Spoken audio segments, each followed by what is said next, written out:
आता रेडी होईल आपली ओल्या काजूची भाजी. मंद आचेवर ठेवून त्याला थोडं झाकण ठेवायचं आहे. आणि याच्यामध्ये असा जो कांदा त्यासोबत आपण टमाटर घेतलेला आहे हे सर्व मिक्स झाल्यानंतर त्याचं वाटण करायचं आहे. गरम गावाकडून आणलेले काजू गरम पाण्यामध्ये भिजत ठेवलेले आहेत. कारण का माहितीये, गरम पाण्यात टाकल्यानंतर त्याची साल परफेक्ट निघते. आणि ह्या साईडला अंडी आहेत, कारण आमचं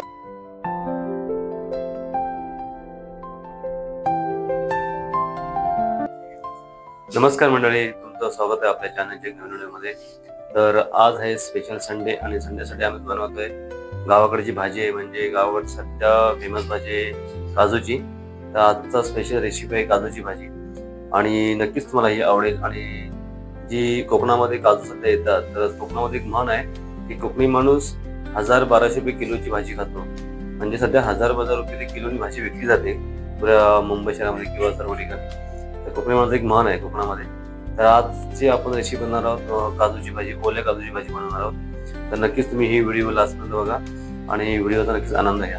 मी गावाकडून आणलेले काजू गरम पाण्यामध्ये भिजत ठेवलेले आहेत. कारण का माहितीये, गरम पाण्यात टाकल्यानंतर त्याची साल परफेक्ट निघते.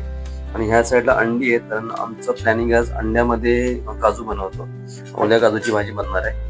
आणि सर्व या ठिकाणी तयारी झालेली आहे.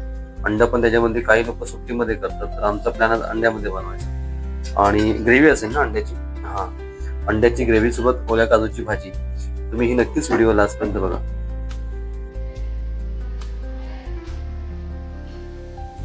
आणि त्यासोबतच या ठिकाणी म्हणजे वाटणाची पण तयारी सुरू झालेली आहे. तर ह्याच्यामध्ये आहे टमाटर, इकडे कांदा, इकडे खोबरा आहे सुका. आता हे भाजून घेणार कढईमध्ये. कढईची पण तयारी झाली आहे. आणि आमचा विहान पण इकडे मजा करतोय. विहानची खूप फेवरेट भाजी आहे गावाकडची. चला, त्याच्यामध्ये आपण तो कांदा फ्राय करतोय. त्याच्यानंतर त्याच्यामध्ये टमाटर जाणार आहे, टोमॅटो. हे सर्व फ्राय करून ह्याचं वाटण होणार आहे. मिक्सर मध्ये वाटून घ्यायचं पूर्ण. आणि ह्याच्यामध्ये असा जो कांदा त्यासोबत आपण टमाटर घेतलेलं आहे हे सर्व मिक्सर झाल्यानंतर त्याचं वाटण करायचं आहे. कारण वाटणासाठी ग्रेव्ही मस्त लागते वाटण झाल्यानंतर. गावच्या टाईप बनणार आहे, जी कोकणामध्ये भाजी बनते त्या टाईपची बनणार आहे. फक्त त्याच्यामध्ये फरक आहे, मी या ठिकाणी अंडी वापरतोय, त्या ठिकाणी सुकट वापरतात.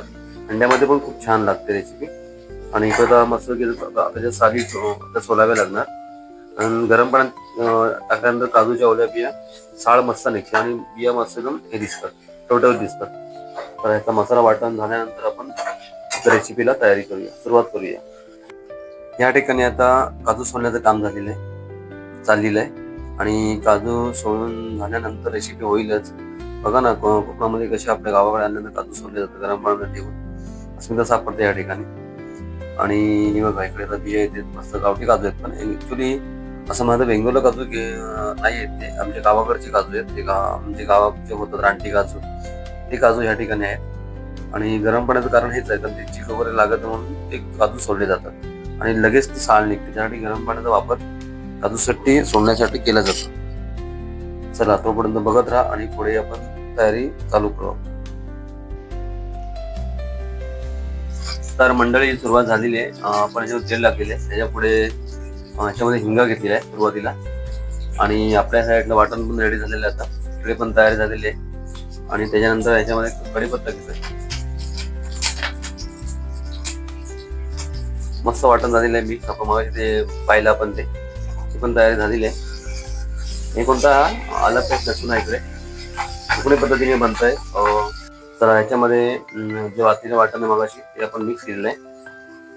आपण ते पाहिला फ्राय केलं त्याच्यामध्ये घेऊन त्याच्यामध्ये फ्राय होतोय तो पाणी घ्यावं लागेल. मस्त फ्राय होतोय.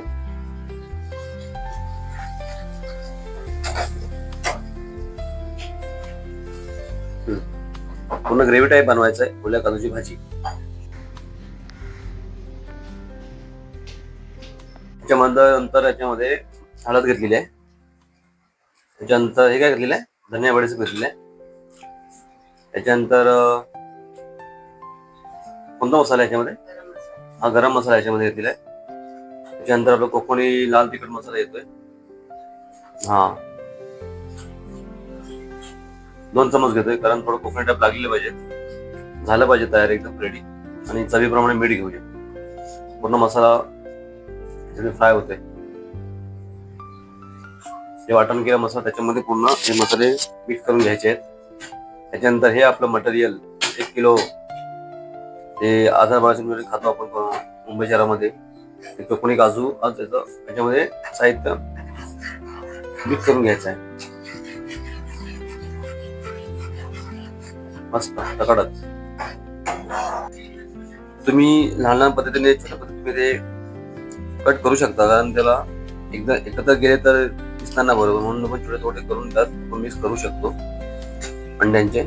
आणि त्यासोबत काजू सलाद त्याच्यामध्ये एंट्री होते अंड्यांची. साहित्य मिक्स करायचे मस्तपैकी. त्याच्यानंतर काजू घेतात त्याच्यामध्ये मिक्स करून घ्यायचे ग्रेव्हीमध्ये. आणि काहीच मिनिटांमध्ये तयार होईल आपली ओल्या काजूची भाजी. स्पेशल कुकिंग डिश आहे एकदम फेमस. आपल्याकडे आपण खातो नेहमी गावी गेल्यानंतर. सध्या सीझन चाललंय या ठिकाणी.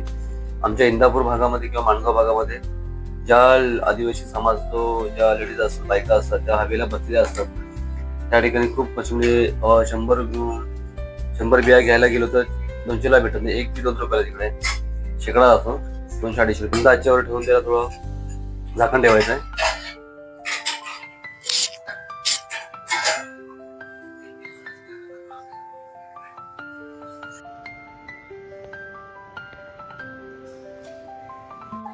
नमस्कार मंडळी, बघा तयार झालेली आपल्या ओल्या काजूची भाजी एकदम ग्रेव्हीमध्ये. आणि आता आपण जेवायला घेतोय. टेस्टची भाजी झाली असं कदाचित असं वाटतं, आणि झाली 100%. आणि खरंच जर तुम्हाला भाजी बनवायची असेल नक्कीच मी व्हिडिओ लास्टपर्यंत बघा, शेवटपर्यंत बघा. आणि आमच्या जेवणाचा मी तर आनंद घेतोय. एकदम सोप्या पद्धतीने हे एकदम रेसिपी आहे. याच्यामध्ये अंड टाकलंय, काही ठिकाणी सुकट वगैरे टाकतात, आम्ही अंड्याचा वापर केलाय. आणि भाजी पण त्याच्यामध्ये गावठी काजू आहेत, म्हणजे रानटी काजू भेटतात. प्रत्येक शहरामध्ये आलेले असतात काजू, म्हणजे महाड, माणगाव, इंदापूर, कोराड या ठिकाणी. जर तुम्ही कधी गोवा हवेला गेला तर तुम्हाला नक्कीच हे काजू भेटतील ओले सध्याच्या सीझन मध्ये. चला मग जेवायला या. तोपर्यंत आम्ही जेवणाचा आनंद घेतोय, तोपर्यंत तुम्ही पण सुद्धा व्हिडिओचा आनंद घ्या. तर नमस्कार मंडळी, नक्कीच तुम्हाला ही व्हिडिओ आवडली असेल. कारण सांगायचं एवढंच ह्या व्हिडिओमार्फत, जर आपल्याकडे तुमच्या पिढीने जमिनी जपून ठेवल्या असेल तर त्या तुम्ही नक्की जपून ठेवा. आणि कोणालाच विकू नका. कारण का माहिती आहे, खूप काही अशी लोकं आहेत मुंबई शहरामध्ये जे बाहेरून आलेले आहेत. ते त्यांचं लक्ष आपल्या सध्या रायगड, रत्नागिरी, सिंधुदुर्गावरती आहे. आपण एकदम स्वस्त भावामध्ये जमिनी विकल्या जातात. नंतर हा त्रास आपल्याला नक्कीच होणारच आहे कालांतराने येणाऱ्या पिढीसाठी. आणि असं सांगायचं गेलं तर अजून 10 ते 15 वर्षांनी खूप असे रेट वाढणार आहेत आपल्या भागामध्ये, रायगडमध्ये, रत्नागिरीमध्ये, सिंधुदुर्गामध्ये. कारण कालांतराने डेव्हलपमेंट खूप होणार आहे. दिघी बंदर असतील किंवा पुढे पुढे असं डेव्हलपमेंट होत चाललेलं आहे. म्हणून कोकणकरांना एकच विनंती आहे, आपल्या जुन्या पिढींच्या जमिनी जपून ठेवल्या आहेत. तुम्ही त्या ठिकाणी छोट्या मोठ्या अशा लागवडी करा, त्यातून मग आंबे असतील किंवा हापूस आंबे असतील किंवा असे मी जी लागवड केलेली आहे काजू लागवड असते छोटी मोठी, नक्कीच लक्ष ठेवा आपल्या जमिनीवरती. कारण ही खूप म्हणजे असं म्हणा गेलं ना तर जमिनी जपून ठेवणं खूप गरजेचं आहे. कारण निसर्ग असेल तर आपण नक्कीच जगू. आणि व्हिडिओ आवडल्यास व्हिडिओला लाईक करा, शेअर करा, कमेंट करा आणि चॅनलला सबस्क्राईब करायला विसरू नका. तोपर्यंत असेच मी व्हिडिओ लवकरच घेऊन येत राहीन आपल्या ह्या चॅनलवरती. तोपर्यंत सर्वांना बाय बाय आणि सर्वांना धन्यवाद.